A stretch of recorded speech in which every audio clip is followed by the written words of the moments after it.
Think keeping great employees means spending a fortune on benefits? Think again. Today we're diving into smart employee benefits that work for small businesses.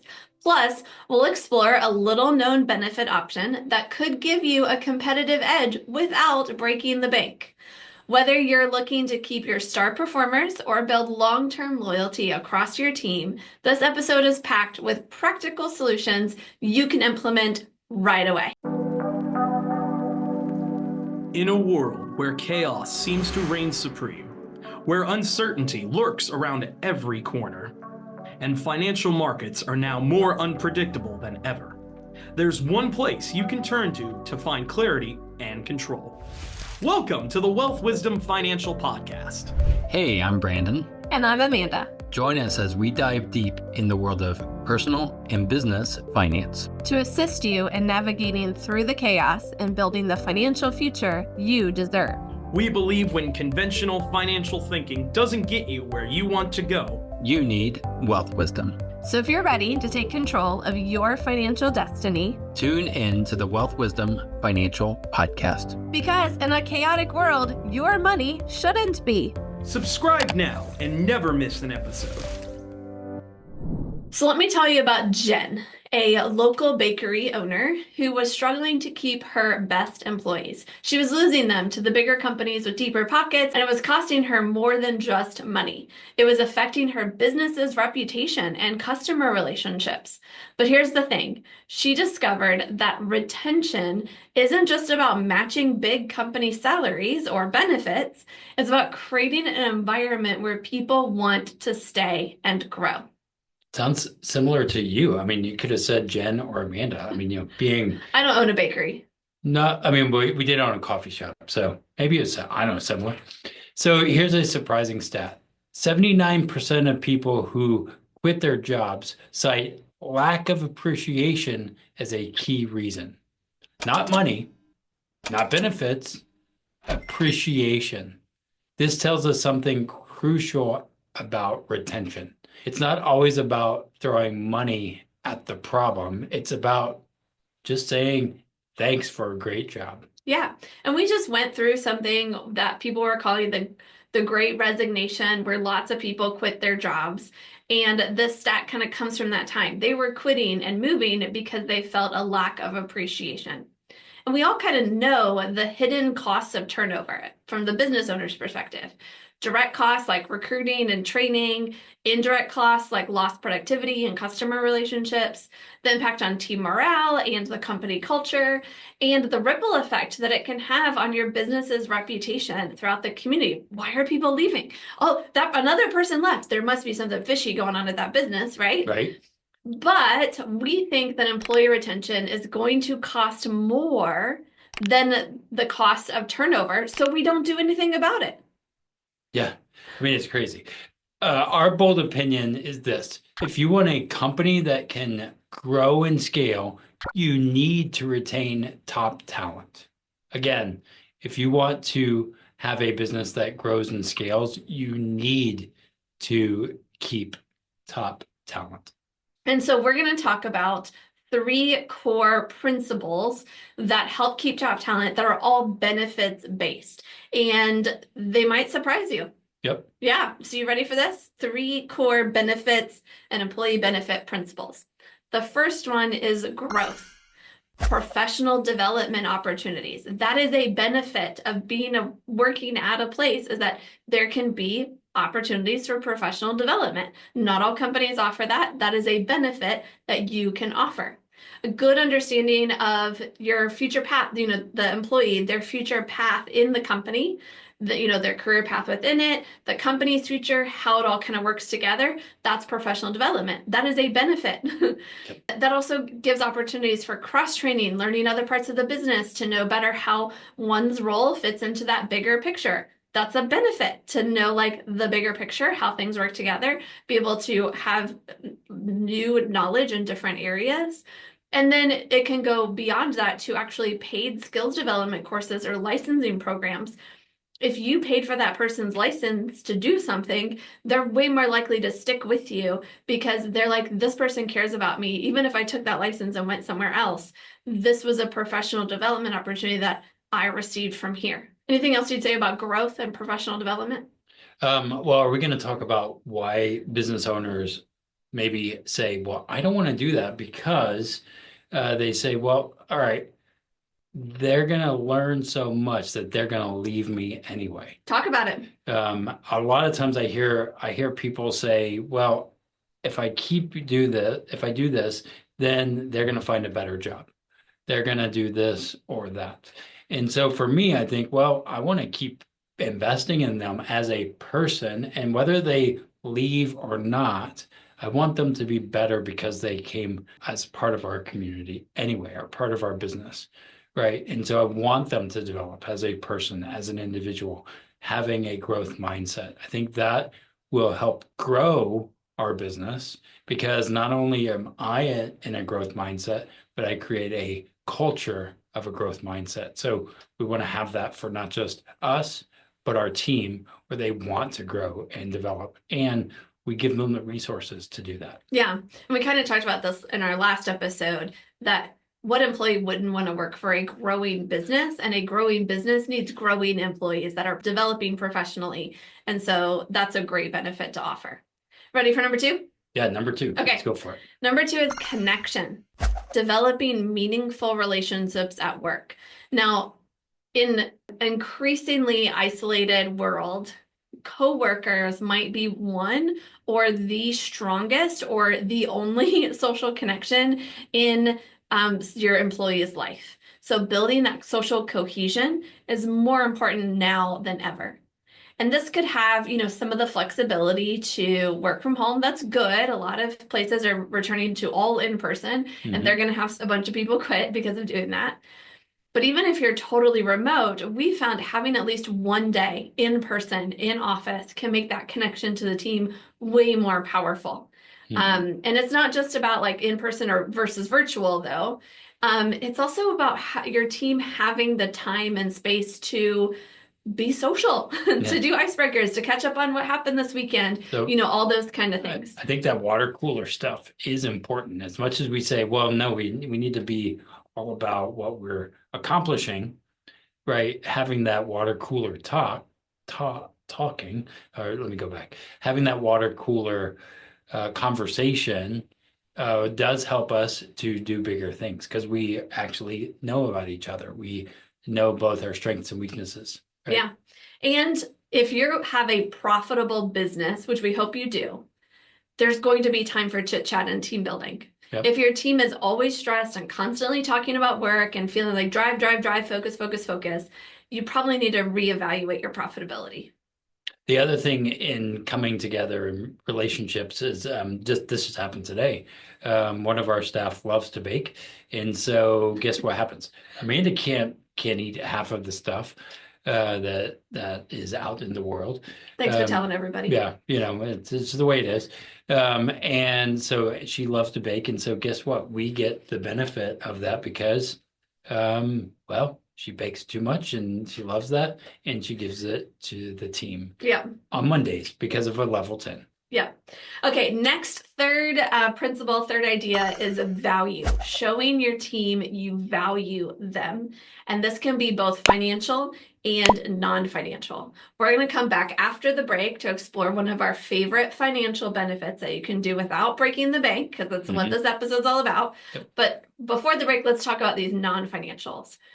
So one easy non-financial benefit, source of recognition, is to say thank you. Or good job. And I learned this from somebody who's been a manager for decades, where he was taught that you want to say appreciation, recognition, at least 3 times more than you give negative feedback. And he called it making deposits in the bank. If you want to take a withdrawal from the bank in terms of negative feedback or correction, you need to make deposits in the bank first in order to be able to take that withdrawal. You might share to that person, thank you, good job. You might also share about their successes or job well done with the rest of the team, right? Yep. Public recognition goes really far. And when it's appropriate, not a breach of trust or confidentiality, also brag about your people to other people outside the company, your mentors, their family, some, key vendors that you use, all those kinds of things. That's going to get around and they're going to hear back about it. Yep. Anything you'd say about non-financial before we switch to financial? Even our son, he knows all of the people here that work for us and wants to meet them all. And I think that is as well as having not just caring for them, but of their family, of who they are taking care of. Knowing the kids' names and all of those things is very valuable. Yeah. Okay. Now, before we have the break and dig into our favorite financial benefit, I'm going to give you an easy financial recognition program that you might use, and it's just bonuses. You can do team bonuses, individual bonuses, lots of options. We love bonuses that are only paid when certain financial goals are met. So they're a share of the profitability rather than an expense when the company may or may not have the funds to pay that bonus. Additionally, when bonuses are paid for hitting goals, it has that growth mindset. It keeps, the employees in that growing mentality, and it gives them clear targets and some additional motivation to hit that target. Bonuses can fit in any team of any size. Some examples that you can do without a lot of administrative burden: $25 gift card if they hit a weekly goal. Easy, right? Yep. Or, I've heard somebody doing a $25 gift card to whoever gets the most dials that week, stuff like that. Or maybe a quarterly bonus if they hit certain metrics, those kind of things. Or a team was for us going to a Breakout room, and we if we reached a certain goal, we were able to do this breakout room. We would pay for it, and it was also a team exercise to see, hey, who's good at solving crazy riddles to get out of a zombie room or something. I don't know, so it's crazy stuff. Right? Yeah. But it was really fun, and now we have that shared story together. Yep. Okay, ready to get into a flexible financial benefit option that could surprise and delight your staff? Well, stay tuned for after the break.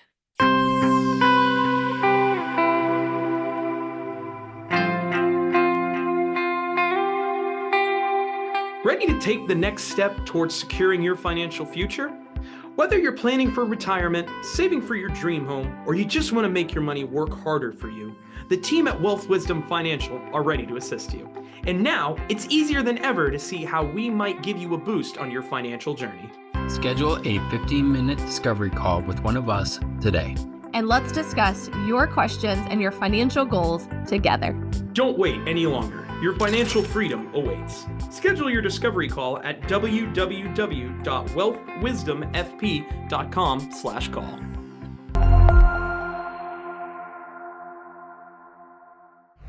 Now, you might be thinking, this all sounds great, but I'm running a small business. I can't compete with corporate benefit packages.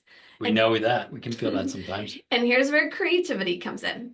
What we want to share with you today is what's called the Section 162 bonus plan, sometimes just easily called an executive bonus plan, but don't let that executive word scare you away. Despite that fancy name, it's actually quite simple and quite accessible for small businesses. We got a few points here. It's a way that you can provide additional benefits to key employees using life insurance. You can use life insurance? You can use life insurance, yeah. Wow. So the business pays the premium and gets a tax deduction. Yay for the business. The employee owns the policy and can access its value. Yes, we're using a cash value type of life insurance, and the employee can access that value to become their own banker. Yep. The employee has the option to contribute additional premiums themselves if they want. The cash value can be accessed tax-free through policy loans, all the awesome things about becoming your own banker and banking on yourself that they're able to do. It can be designed to encourage long-term retention with vesting schedules, just like, 401ks have vesting schedules. These can too. There's minimal administrative burden compared to those other traditional benefits like 401ks. Not a lot of paperwork, not a lot of fees. So great that way. Yeah, if you're a business owner and you've been down that road, you know how crazy that is sometimes. Yeah. It can also be customized for different employees based on their role and tenure. So let's say you only want to have this bonus plan for people who have reached a certain level or a certain salary pay or something like that. You can customize it. And it's my favorite thing is you're giving a long-term financial planning tool to this employee that helps with their financial literacy, helps them, get through the things that come up in their lives. They've got, emergency funds they can tap into, all those kind of things. And it's also a long-term benefit for the company as well. Now, there are a lot of creative ways to structure these bonus plans, these Section 162 bonus plans. You can tie the benefit to company performance. You can create a graduated scale based on years of service. You can add a vesting schedule of those company contributions, and you can just include it as part of an overall financial wellness program that lots of small businesses are able to offer that the big businesses wouldn't even take their time to offer. Yep. Anything else you'd share about the Section 162? I mean, again, I think a lot of times in our financial world, we tend to ignore it or wait, or we just listen to everybody should do a 401k because that's what is told, right? And so as a business owner, thinking outside the box, just like we do all the time, is think outside the box for the benefits for your employees. What are things that you can do that will help them and their families, right? And so that's something. Also, the reason I love this is we're not just locking it up till they're 59 and a half. They might be able to use it for an emergency. Most of your staff, maybe sometimes they're not budgeting and they don't have that $400 emergency fund, but this is going to allow them to overcome the hurdle so they can do work for you more because they don't have to worry about the stress of the blown tire or whatever it is. Yeah. So we've shared a lot today. Businesses transform their retention rates, though, by implementing just a few of these strategies thoughtfully, consistently. The key is to start small, build momentum. Let's go back to Jen from our opening story, the bakery owner. Not Amanda. Not me, yeah. Jen used some of these strategies in her bakery. She started with a simple peer recognition program where each other got to say thank you, great job to one another, and she got to participate in that, and were a great way to put deposits in the thank you bank. She added some flexible scheduling options because flexibility is a huge employee benefit that a lot of corporations won't offer. Mm-hmm. And she set up the Section 162 for her 2 key managers. And within a year of implementing all of these, she saw her turnover rate drop by 60%, over half. She was able to retain those employees, keep them working for her, and not going to those corporate bakeries. Yeah. So the secret to retention isn't the biggest budget. I'm going to tell you this again because everybody wants the secret, right? It is not having the biggest budget. It's about creating an environment where people feel valued, supported, and connected to something bigger than themselves. That's the secret. Yeah. So you can run with all these ideas we shared today. However, that Section 162 bonus plan, you might be like, I need to learn more about this. I'm not sure about it. Well, you're in luck. We've got a bonus plan details and steps to implement available in the Wealth Wisdom financial community. You got to go visit wealthwisdomfp.com/community, where we've published today an article outlining the Section 162 bonus plan, its details, steps to implement, how you can learn more. And when you join that community, you're also joining a community of business owners who are mastering the art of employee retention. We'd love to see you in there. Again, it's wealthwisdomfp.com/community. We'll put a link in the show notes. Awesome. Thanks for joining us. Don't forget, I say that. Thanks for joining us. Hit that subscribe button and live long and profit. And write a review. We love those. We'll share them in our next episode if you write a review. And the topics presented in this podcast for general information only and not for the purpose of providing legal, accounting, or investment advice. On such matters, please consult a professional who knows your specific situation.